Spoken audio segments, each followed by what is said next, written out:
আওয়াজ দিয়া বলেন ওয়াজ হয়? আমি প্রত্যেকটা কথা কোরআনের আয়াত দিয়ে দিয়ে আপনাদেরকে শোনাচ্ছি, যাতে করে আপনাদের হৃদয় গহীনের মধ্যে কথাগুলো ঢুকে যায়। কথা কন ঠিক কিনা?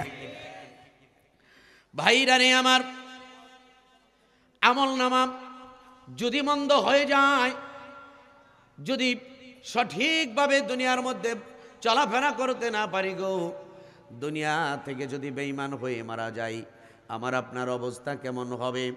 আল্লাহ তাআলা কোরআনুল কারীমের মধ্যে বলতেছেন, হাদিহি জাহান্নামুল্লাতী কুনতুম তুআদুন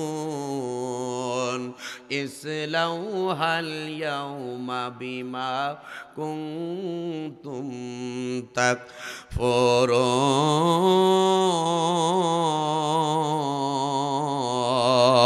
তাকফুরুন। আল্লাহু আকবার। আল্লাহ বলবেন কি? হে মিয়া, বাস্তব চিত্রটা দেখুন। আল্লাহ বলবেন, হাদিহি জাহান্নাম, এই সেই জাহান্নাম, এই সেই জাহান্নাম আল্লাতী কুনতুম তুআদুন, যেই জাহান্নাম সম্পর্কে তোমাদের সাথে দুনিয়ার মধ্যে ওয়াদা দেওয়া হয়েছিল। যদি বেঈমানি করো, নাফরমানি করো, ভণ্ডামি করো, প্রতারণা করো, অশ্লীলতা করো, বেহায়াপনা করো, সুদ খাও, ঘুষ খাও, জেনা করো, ব্যভিচার করো, মানুষের টাকা লুটে পুটে খাও, তাহলে তোমাদের জায়গা জাহান্নাম। কথা বলেন ঠিক কিনা? ইসলাউহাল ইয়াউমা বিমা কুনতুম তাকফুরুন, আজকে তোমরা এই জাহান্নামের মধ্যে প্রবেশ করো, কেননা তোমরা দুনিয়ার মধ্যে আমি আল্লাহর সাথে নাফরমানি করেছিলে। বলুন না নাউজুবিল্লাহ। আমার ভাইরা, এখন জাহান্নামের মধ্যে নিক্ষেপ করা হবে। এখন আসুন, হাদিসের মধ্যে কি আসছে? যখন আল্লাহ তাআলা মানুষটাকে জাহান্নামে নিক্ষেপ করবেন, ওই লোকটা জাহান্নামের তলদেশে যেতে থাকবে। কত বছর? এই দুনিয়ার হলো ৭০,০০০ বছর, পরকালীন হিসাবে ৭০ বছর। পরকালীন হিসাবে ৭০ বছর জাহান্নামের তলদেশে যেতে যেতে থাকবে। ৭০ বছরের মধ্যে তাদের শরীরের চামড়া ৭০ বার পুরে সারখার হয়ে যাবে, ৭০ বার নতুন চামড়া গজিয়ে উঠবে। এই চামড়া কিন্তু আমার আপনার শরীরের চামড়ার মতো সাধারণ চামড়া না। আল্লাহর নবী বলেন, জাহান্নামীদের শরীরের চামড়া কমপক্ষে ৭০ গজ পুরো হবে। বলুন না নাউজুবিল্লাহ। ভাইরারি আমার, এই জাহান্নামের মধ্যে হাজার হাজার লক্ষ লক্ষ রকমের শাস্তি। এই জাহান্নাম থেকে যদি বাঁচতে চাই, তাহলে আমাদের কি জাহান্নাম থেকে বাঁচার কাজ করার দরকার আছে না নাই? আওয়াজ দিয়া বলেন, আছে না নাই? এতক্ষণ আমি মৃত্যু নিয়ে, জান্নাত জাহান্নাম নিয়ে আলোচনা করলাম। এখন আমলের ওয়াজ করব। এই জাহান্নাম থেকে যদি বাঁচতে চাই, আল্লাহর কাছ থেকে যদি জান্নাতকে ক্রয় করে নিতে চাই, আমাদের কি করা দরকার? এই করণীয় কাজগুলা এবং কি বর্জনীয়, কি করা যাবে না, এই বর্জনীয় কাজগুলা আপনাদের মাঝে কিছুক্ষণ আলোচনা করেই আমি আপনাদের মাঝখান থেকে বিদায় নিব। আল্লাহ তাআলা যেন কবুল করে নেন। সকলেই বলি আমিন। জাহান্নাম থেকে বাঁচার জন্য অন্যতম একটা সেরা আমল হলো রোজা রাখা। সুবহানাল্লাহ বলেন, আওয়াজ দিয়া বলেন। সামনে রমজান মাস। আমার নবীজি সাল্লাল্লাহু আলাইহি ওয়াসাল্লাম রজব এবং শাবান, রমজানের আগে এই দুই মাসে একটা দোয়া বারবার পড়তেন। সবাই আমার সাথে বলুন, আল্লাহুম্মা বারিক লানা ফি রজব ওয়া শাবান ওয়া বাল্লিগনা রমাদান।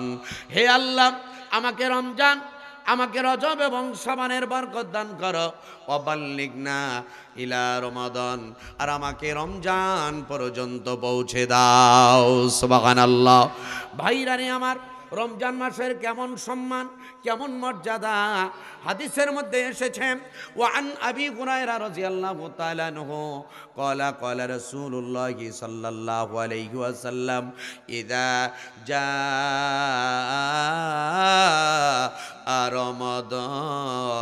ফুতিহাত আবওয়াবুল জান্নাহ ওয়া গুল্লিকাত আবওয়াবুন নার ওয়া সুফিদাতিশ শাইতান ওয়া ফি রাওয়ায়াতি ওয়া সুলসিলাতিশ শাইতান রাওয়াহুল মুত্তাফাকুন আলাইহি। এই হাদিসটি ইমাম বুখারী এবং মুসলিম রাহমাতুল্লাহি আলাইহি তারা তাদের নিজ নিজ গ্রন্থের মধ্যে উল্লেখ করেছেন। অর্থাৎ হাদিসটি বুখারী শরীফের মধ্যে আছে, আবার মুসলিম শরীফের মধ্যে আছে। আল্লাহর নবী মুহাম্মদুর রাসূলুল্লাহ সাল্লাল্লাহু আলাইহি ওয়াসাল্লাম বলেন, ইযা জাআ রমাদান, যখন রমজান মাস আসে, ফুতিহাত আবওয়াবুল জান্নাহ, আল্লাহ জান্নাতের সব দরজা খুলিয়া দেন। 11 মাস, এ ভাই মনোযোগ দিন, 11টা মাস আল্লাহ রাব্বুল আলামিন জান্নাতকে সাজান, মনের মাধুরী মিশিয়ে সাজান। ফেরেশতাদেরকে বলতে থাকেন, হে ফেরেশতারা রে, আমি আমার প্রিয় বান্দা বান্দীদের জন্য জান্নাত বানাইছি, জান্নাত সাজাও সাজাও সাজাও, মনের মতো করে সাজাও। বলুন না সুবহানাল্লাহ।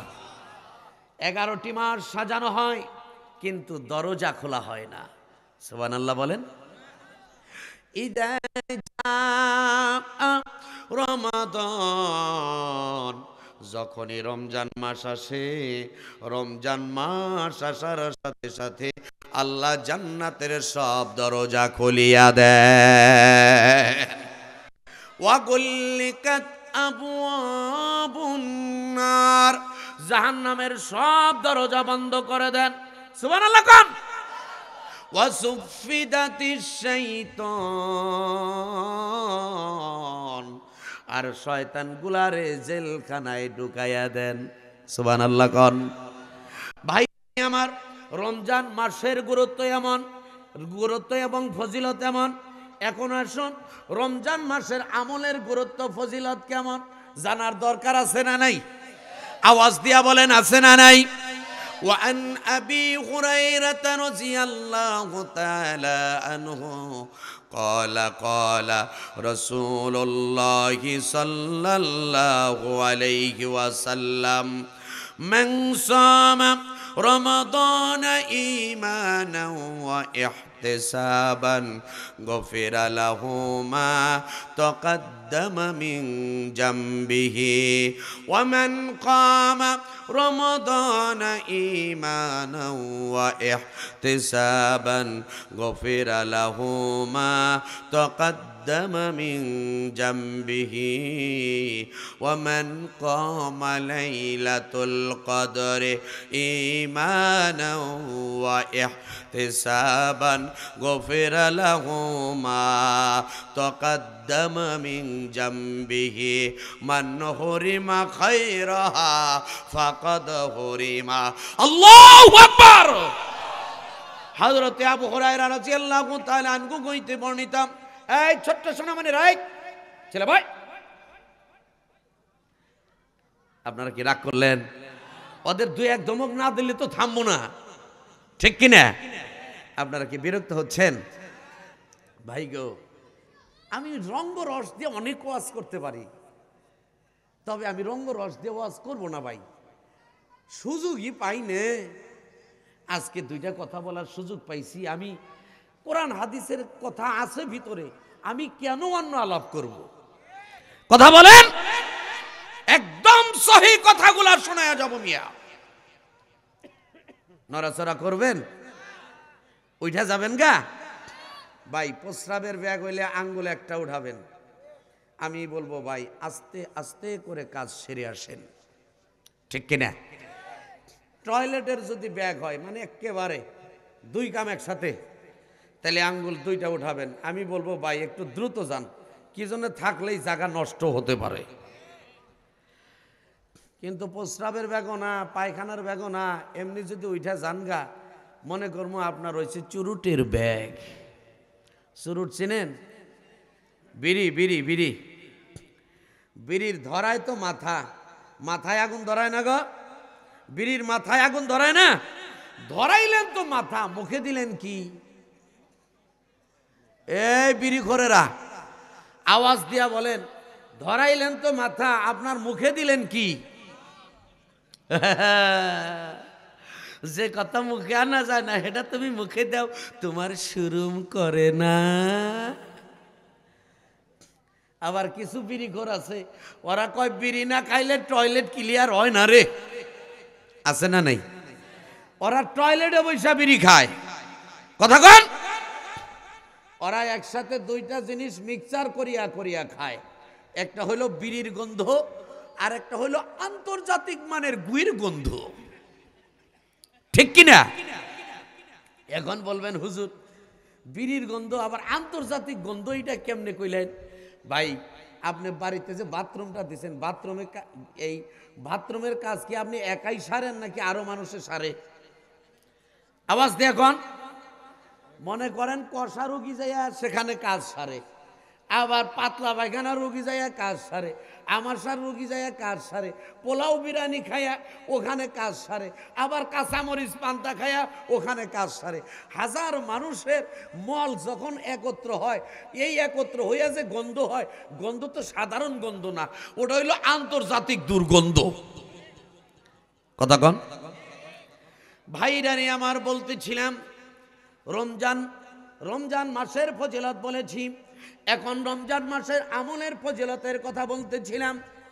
আল্লাহর নবী বলেন, মান সামা রমাদানা ঈমানাও ওয়া ইহতিসাবান গুফিরা লাহু মা তাকাদ্দামা মিন জামবিহি ওয়া মান কামা রমাদানা ঈমানাও ওয়া ইহতিসাবান গুফিরা লাহু মা তাকাদ্দামা মিন জামবিহি।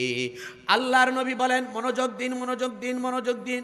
নবীজি বলেন, কোন ব্যক্তি যদি রমজান মাসের রোজা পালন করে, রমজানের রোজার বিনিময়ে আল্লাহ রাব্বুল আলামিন ওই ব্যক্তির সব গুনাহগুলা মাফ করে দেন। আমার ভাইরা, আমাদের এই যে প্রিয় মানুষ শ্রদ্ধেয় মেয়র মহোদয়, ইনি বসে আছেন সাদা কাপড় পরে। মনে করেন সাদা কাপড়ে ময়লা লেগেছে, আপনি ময়লাটা কিছুক্ষণ সাবানের গুঁড়া দিয়ে ভিজিয়ে রেখে ধুয়ে দিলেই পরিষ্কার হয়ে যায়। কথা বলেন ঠিক কিনা? কিন্তু ময়লাও পড়েছে, আবার স্মৃতিও পড়েছে। ওই যে কালো দাগ, যে ফোটা ফোটা কালো দাগ, স্মৃতিও পড়েছে। স্মৃতি কি সাবানে যায়? আওয়াজ দিয়ে বলেন, স্মৃতি কি সাবানে যায়?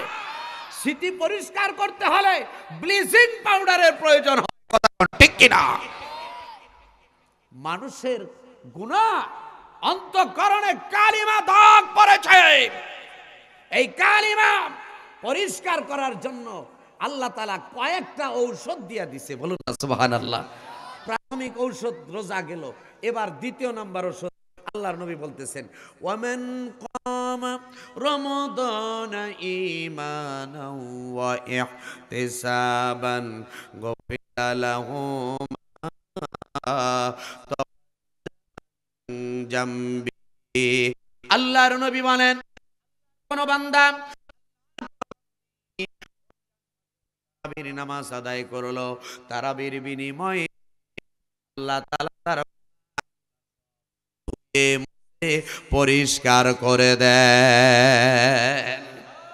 স্মৃতিও পরিষ্কার হইছে, এখন আপনাকে নতুন বানাইয়া দিবে। পুরান মাল আর হবেন না, একেবারে নতুন মাল, একেবারে ডিমান্ডেবল মাল। সুবহানাল্লাহ বলেন। কেমনে হয় দেখেন, আল্লাহর নবী বলতেছেন, ওয়ামান কামা লাইলাতুল কদরি ঈমানাও ওয়া ইহতিসাবান গুফিরা লাহু মা তাকাদ্দামা মিন জামবিহি। আল্লাহর কোন বান্দা, আল্লাহর কোন বান্দি রমজান মাসে যে লাইলাতুল কদরের রাত্রি ইবাদত বন্দেগী করে, ইবাদত বন্দেগী করে নিজের জীবনের গুনাহের কথা স্মরণ করে করে লজ্জিত হয়ে আল্লাহর কুদরতি পায়ে পড়ে দুইটা চোখের পানি ফেলে দিয়ে আল্লাহর কাছে যদি মাপ চায়, আমার আল্লাহ তাআলা ওই বান্দা বান্দির জীবনের যৌবনের সকল গুনাহগুলাকে মাফ করে দেন। ভাই আপনি এখন পরীক্ষায় পাস, সুবহানাল্লাহ বলবেন না? আরে মিয়া পাস পাস পাস করছেন, জোরে বলেন সুবহানাল্লাহ। এখন আপনার অবস্থানটা কোথায় এইটা আরেক হাদিসে বর্ণনা আছে, সুবহানাল্লাহ বলেন। আল্লাহর নবী অপর হাদিসের মধ্যে বলতেছেন, মান সামা রমাদান ঈমানাও ওয়া ইহতিসাবান আউয়ালুহু ইলা আখিরিহি খরাজা মিন জুনুবিহি কায়াউমি ওয়ালাদাতুহু উম্মুহু। আল্লাহু আকবার। নবীজি বলেন, কোন ব্যক্তি যদি রমজান মাসের রোজাগুলিকে, রমজান মাসের হকগুলিকে পালন করেন, আউয়ালুহু, আউয়াল মানে শুরু, আউয়াল মানে কি? এই আওয়াজ দিয়া বলেন, আউয়াল মানে আখের মানে শেষ, আখের মানে আউয়ালুহু ইলা আখিরিহি, শুরু থেকে নিয়ে শেষ পর্যন্ত হকগুলিকে যদি সঠিকভাবে পালন করে, দেখেন কত সুন্দর কথা, খরা জামিন জুনুবিহি, ওই মানুষটা যেন গুনাহ থেকে বের হয়ে যায়, গুনাহ থেকে মুক্ত হয়ে যায়। কায়াউমিউ ওয়ালাদাতুহু উম্মুহু, ওই মানুষটা যেন সদ্য মায়ের পেট থেকে জন্মগ্রহণ করে। সন্তান যখন মায়ের পেট থেকে জন্মগ্রহণ করে, ওই সন্তানের আমলনামায় কোনো গুনাহ থাকে? একটু আওয়াজ দিয়া বলেন, থাকে?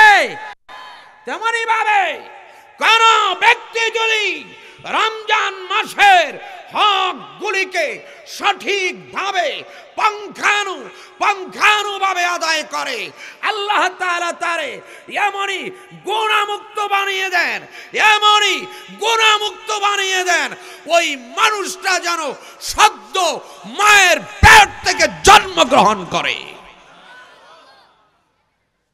আমার ভাইরাম, তাহলে পরকালে জান্নাত পাইতে গেলে রমজানের রোজা রাখার দরকার আছে না নাই? জোরে বলেন, আছে না নাই? রোজা রাখলাম, এমন কিছু মানুষ আছে যারা রোজার দিনে রোজা রাখে, নামাজের খবর নাই।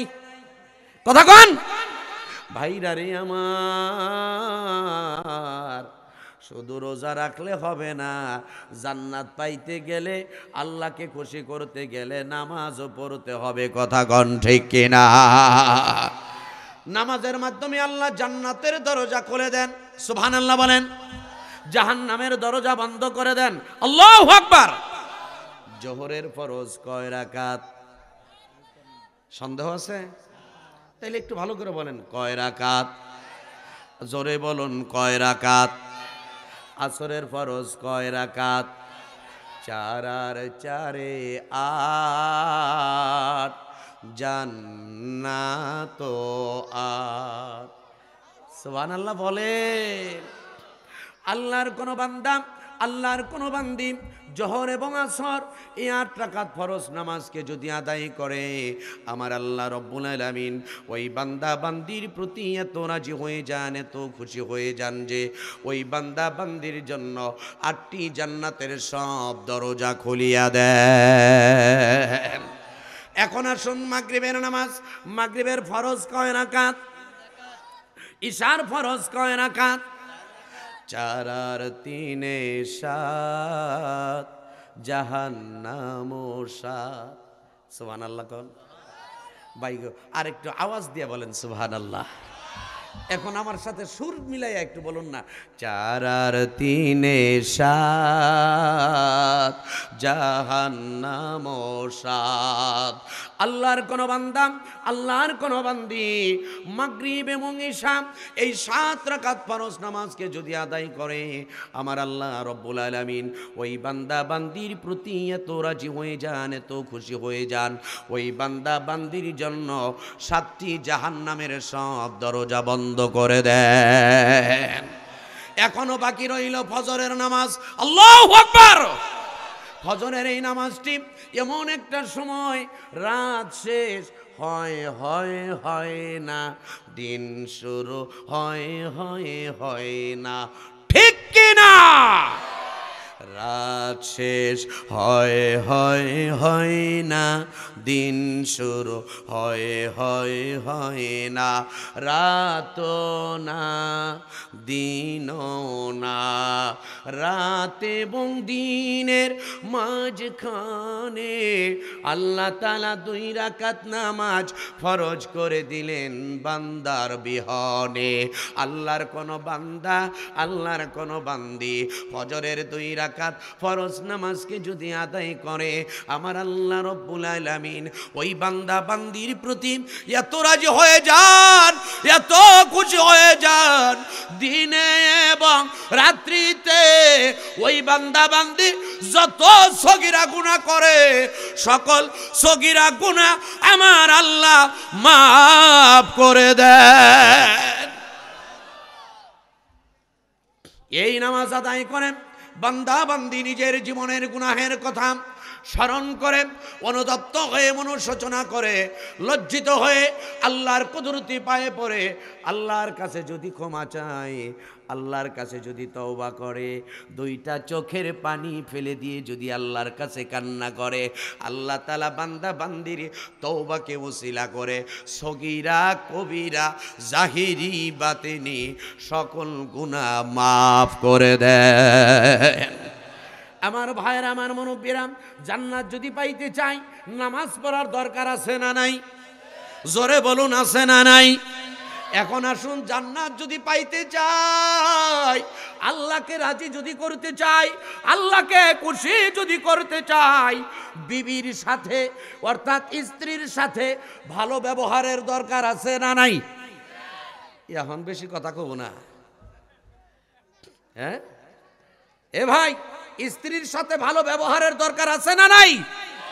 আল্লাহ রাব্বুল আলামিন বলেন, ওয়াশিরুহুন্না বিল মা'রুফ। ও পুরুষেরা রে, ও পুরুষেরা, তোমরা তোমাদের স্ত্রীদের সাথে ভালো ব্যবহার করো। সুবহানাল্লাহ বলেন। যেই আল্লাহ বলেছে বান্দা নামাজ পড়ো, যে আল্লাহ বলেছে বান্দা রোজা রাখো, যে আল্লাহ বলেছে বান্দা হজ করো, যে আল্লাহ বলেছে বান্দা যাকাত দাও, সেই আল্লাহই বলেছে বান্দারে স্ত্রীর সাথে ভালো ব্যবহার করো, স্ত্রীর হক আদায় করো। কথা কোন ঠিক কিনা? তাহলে স্ত্রীর হক আদায় করার দরকার আছে না নাই? এ জোরে বলেন, আছে না নাই? নবীজি সাল্লাল্লাহু আলাইহি ওয়াসাল্লাম বলেছেন, তোমাদের মধ্যে ওই মানুষটাই উত্তম যে তার স্ত্রীর কাছে উত্তম। সুবহানাল্লাহ। কেননা আমি নবী, আমি আমার স্ত্রীদের কাছে উত্তম। নবীজি সাল্লাল্লাহু আলাইহি ওয়াসাল্লাম স্ত্রীদের সাথে কেমনভাবে সুন্দর আচরণ করতেন। একদিন নবীজির স্ত্রীগণ নবীজির কাছে বলতেছেন, ওগো নবীজি, আপনি কাকে বেশি ভালোবাসেন? ভাই গো, সবগুলা স্ত্রী এক জায়গায়। এখন নবীজির কাছে জিজ্ঞেস করছেন, ওগো নবীজি, আপনি কাকে বেশি ভালোবাসেন? বড়টার কথা যদি বলে, মেজোটা, সেজোটা, ছোটটা মন খারাপ করবে না? আওয়াজ দিয়া বলেন, করবে না? আবার যদি ছোট জনের কথা বলে, আর গোলা মন খারাপ করবে না? আমার নবী খুব কৌশল করে উত্তর দিলেন। নবীজি বললেন, আজকে রাতে আমি যাকে 2টি খেজুর উপহার দিব তাকে আমি বেশি ভালোবাসি। আওয়াজ দিয়ে বলুন, আরেকটু জোরে বলুন। তো রাত্রি হয়ে গেছে, 11টার মধ্যে প্রধান বক্তা উঠবে। রাত্রি হয়ে গেছে।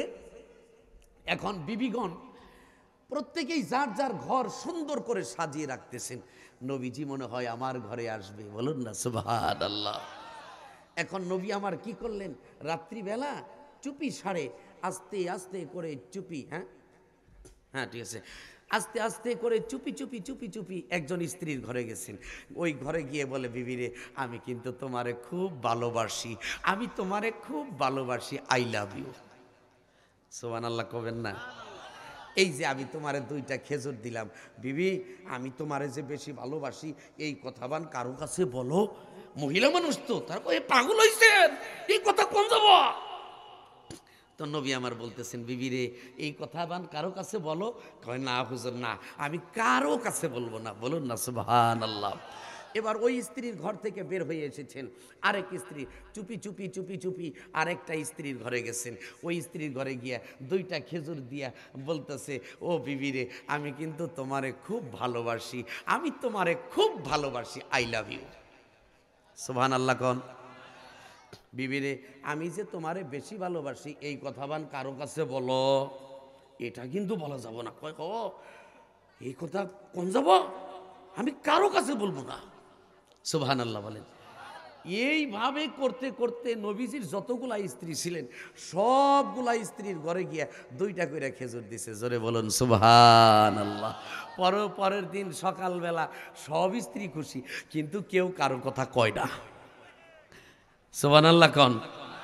নবী আবার এত সুন্দরভাবে সমতা বজায় রাখতেন। বলুন না সুবহানাল্লাহ। নবীজি সাল্লাল্লাহু আলাইহি ওয়াসাল্লাম যখন তিনি কোনো সফর থেকে বাড়িতে আসতেন, বাড়িতে এসে যদি দেখতেন বিবিগণ রান্না করেন, নবী আমার কি করতেন, চুলার পারে বসে যেতেন, বিবিদের রান্নার কাজে সহযোগিতা করতেন। তাহলে রান্নার কাজে সহযোগিতা করা আমার নবীর সুন্নাত। কথা বলেন ঠিক কিনা? অথচ আমরা অনেকে আছি বাড়িতে এসে যদি দেখি বিবিগণ রান্না ঠিক মতো করে না, এদিকে ক্ষুধা লাইগা গেছে, বিবিরে মারধর করা শুরু করে দেই। কথা কন, বিবিকে মারা যাবে? এখন আওয়াজ বেশি হবো না, এর মানে হইল মারার পক্ষে বেশি, ঠিক কিনা? এ ভাই একটু ভালো করে বলেন, বিবিকে মারা যাবে? আওয়াজ দিয়ে বলেন মারা যাবে। অগত্যা যদি মারতেই হয় মৃদু আঘাত করবেন, এমন কোন আঘাত করা যাবে না। নবীজি বলেন এমন কোন আঘাত করা যাবে না যে আঘাতে শরীরে কোনো দাগ পড়ে। যে লাঠি দিয়ে মারবে, লাঠিটা হবে আধাত, একটা মেসোয়াকের সমান। এখন যদি কোন হুজুর লাঠি আধাতি হবে, যুগ যেহেতু ডিজিটাল, মার হবে ডিজিটাল, চক্কা কইরা দিব গাও, তাইলে কিন্তু ভাই জেলের ভাত ছাড়া আর উপায় নাই। কথা কন ঠিক কিনা? বিবির কাজে সহযোগিতা করা আমার নবীর সুন্নাত। বলুন না সুবহানাল্লাহ। সুতরাং যখনই কোনো সুযোগ পাবো বিবির কাজে সহযোগিতা করব। সম্মানিত সুধী আমার, এতক্ষণ আমি পুরুষের দায়িত্ব কর্তব্য নিয়ে আলোচনা করলাম, এখন আমি আমার মা বোনদের দায়িত্ব কর্তব্য নিয়ে আলোচনা করব। আল্লাহ যেন কবুল করে নেন, সকলেই বলি আমিন। ওরে স্বামীর ভক্তি করো সদা থাকিতে জীবন, স্বামীর ভক্তি সতী সাধ্যি করো প্রাণপণ, স্বামীর ভক্তি সতী সাধ্যি করো প্রাণপণ। এই জামানার হাল চরিত্র যেই সমস্ত দেখি, না বলিলে খোদার কাছে পরকালে ঠেকি, না বলিলে খোদার কাছে পরকালে ঠেকি। অনেক নারী ঠাট্টা করে বেগানার সাথে, আপন স্বামী আসলে ঘরে অফুলাইয়া থাকে। এই কথা কয় না রে। অনেক নারী ঠাট্টা করে বেগানার সাথে, আপন স্বামী আসলে ঘরে অফুলাইয়া থাকে। বেগানার সাথে তারা হেসে কথা কয়, স্বামীর সাথে কটু কথা খবিস নারী কয়, স্বামীর সাথে কটু কথা খবিস নারী কয়। ওরে স্বামীর সাথে কটু কথা যেই নারীরা বলিবে, আগুনের ছুরি দ্বারা জিহ্বা তাদের কাটিবে, আগুনের ছুরি দ্বারা জিহ্বা তাদের কাটিবে। চোখ রাঙাইয়া যেই নারীরা স্বামীর দিকে তাকাইবে, চোখ রাঙাইয়া যেই নারীরা স্বামীর দিকে তাকাইবে, গরম সীসা সেই নারীদের চোখেতে ঢালিবে, গরম সীসা সেই নারীদের চোখেতে ঢালিবে। খাবে পিবে না নারী পর্দার নিচে রবে, ঠিক কিনা? খাবে পিবেন নারী পর্দার নিচে রবে আপন স্বামীর করতে খেদমত কভু না ভুলিবে। আল্লাহর নবী মুহাম্মদুর রাসূলুল্লাহ সাল্লাল্লাহু আলাইহি ওয়াসাল্লাম হাদিসে পাকের মধ্যে ইরশাদ করেছেন, কোন মহিলা যদি কিছুক্ষণ সময় স্বামীর সেবা যত্ন করে, স্বামীকে আনন্দ দেয়, আল্লাহ তাআলা প্রধান বক্তা আসছে, নারে তাকবীর, নারে তাকবীর। প্রধান বক্তার আগমন, প্রধান বক্তার আগমন এলাকাবাসীর পক্ষ থেকে, যুব সমাজের পক্ষ থেকে নারে তাকবীর। আমার ভাইরা, আমার মন বলছে আজকের মাহফিল আল্লাহ কবুল করে নিছেন। একটা মানুষ নড়তেছে না, মানুষ খালি আসতেছে কিন্তু বের হয় না। সুবহানাল্লাহ বলেন। আরে ভাই, আমি তো মনে করেন যে নরমাল বিস্কুটের স্বাদ, এই যে প্রধান বক্তা যে হে দিব রসমালাই, কি দিবে? রসমালাই। হাই হাই স্বাদ। এই তো আমি আর 2-3 মিনিটের মধ্যে আমার আলোচনার ইতি টানছি। আমার ভাইরা, আমার মা বোনেরা, শোনো, তোমাদের জন্য 2-1টা হাদিস বলেই আমি আমার আলোচনা শেষ করছি। আমার মায়েরা, তোমরা এই যে বাড়ির থেকে যখন বের হও, বিভিন্ন অনুষ্ঠানে যাও, বিয়ের অনুষ্ঠানে যাও, মার্কেটে যাও, অফিস আদালতে যাও, কত রকমের সাজুগুজু করো। এই সাজুগুজু করে তুমি যদি বেপরদা হয়ে বাড়ি থেকে বের হও, যতগুলো মানুষ তোমাকে দেখবে, তোমাকে দেখে কুরুচিপূর্ণ চিন্তা করবে, ততগুলো জেনাহের গুনাই তোমার আমল নামায় লেখা হবে। নাউজুবিল্লাহ বলেন। মা বোনেরা রে শোনাম, যতগুলো মানুষ তোমাকে দেখবে, তোমাকে দেখে কুরুচিপূর্ণ চিন্তা করবে, ততগুলোই জেনাহের গুনাহ তোমার আমল নামায় লেখা হবে।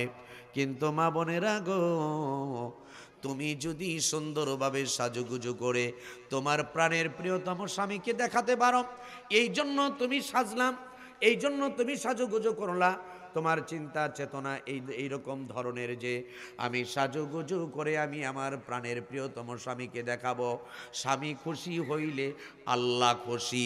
কথা বলেন ঠিক কিনা? স্বামী খুশি হইলে আল্লাহ খুশি। এই নিয়ত নিয়ে তুমি যদি সাজুগুজু করো, বাইহাকি শরীফের হাদিস, মনোযোগ দিন, মনোযোগ দিন, মনোযোগ দিন। বাইহাকি শরীফের হাদিস, আল্লাহর নবী মুহাম্মদুর রাসূলুল্লাহ সাল্লাল্লাহু আলাইহি ওয়াসাল্লাম বলেছেন, কোন মহিলা যদি স্বামীকে খুশি করার জন্য একবার সাজুগুজু করে, আল্লাহ তাআলা ওই মহিলার আমল নামায় 10 বছর নফল ইবাদতের সওয়াব লিখিয়া দেন। কয় বছর? 10 বছর।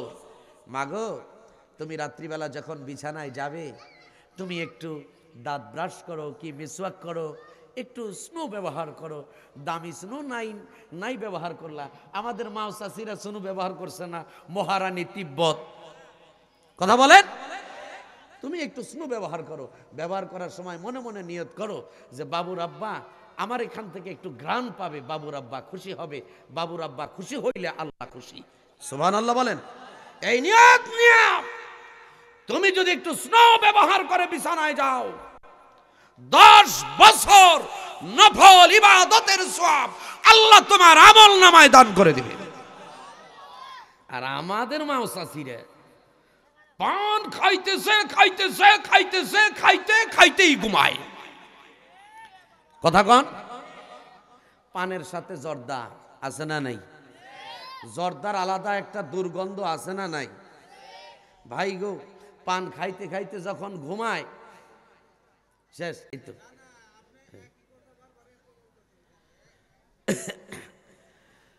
যখন ঘুমায় তখন দেখা যায় যে জর্দাটা মুখের মধ্যে আটকা পড়ে গেছে। যখন হা করে তখন দুর্গন্ধ বের হয়, কথা কন ঠিক কিনা? এই জন্যে আমার মা বোনেরা, তোমরা তোমাদের স্বামীর সাথে সুন্দর ব্যবহার করবে। আমার ভাইরা, আমরা পুরুষ যারা আছি আমরা আমাদের স্ত্রীদের সাথে ভালো ব্যবহার করব, বাবার সাথে, মা বাবার সাথে সদাচরণ করব। আল্লাহ যেন তার যাবতীয় বিধি বিধান আমাদেরকে সঠিকভাবে পালন করার জন্য তৌফিক দান করেন। আল্লাহ তাআলা যেন কবুল করে নেন, সকলেই বলি আমিন।